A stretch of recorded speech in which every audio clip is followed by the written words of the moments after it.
Colorado Springs, Colorado. KRDO, a relatively new group, told the city council that the limited availability of affordable housing in the city is now at a crisis, and requires more drastic and immediate action.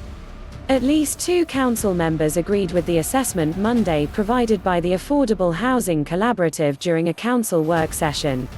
The AHC is a group of 5 people who formed in 2019 to do more in-depth research into the city's lack of affordable housing, defined as housing that costs more than 30% of a person's annual income.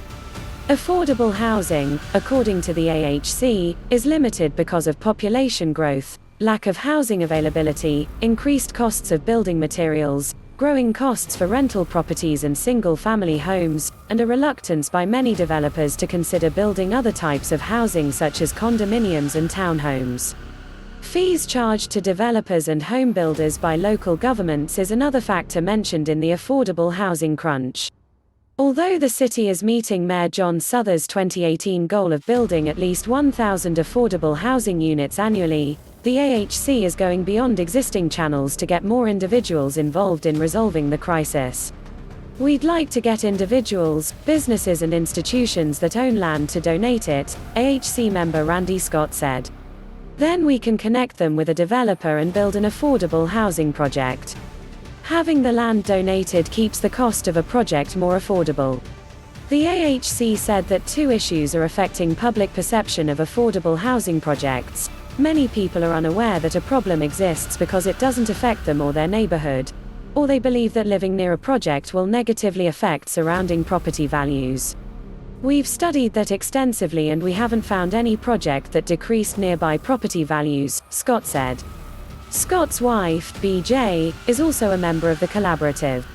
"We need to stop doing things because we like them, or they make money or they're what we've always done," she said. "We need to be open-minded and do things that are best for our community.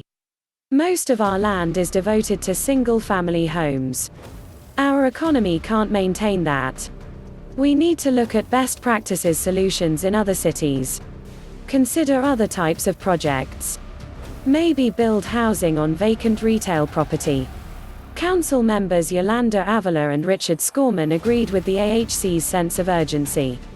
"How do we support this housing?" said Avila. "How do we get to that level where we actually make things happen? The waiting list for affordable housing is long already. I don't want it to be burdened by bureaucracy too much," Skorman said. "I think that we really have to get moving on this. We should consider this an emergency, so that we're not having the same meeting a year or 2 from now."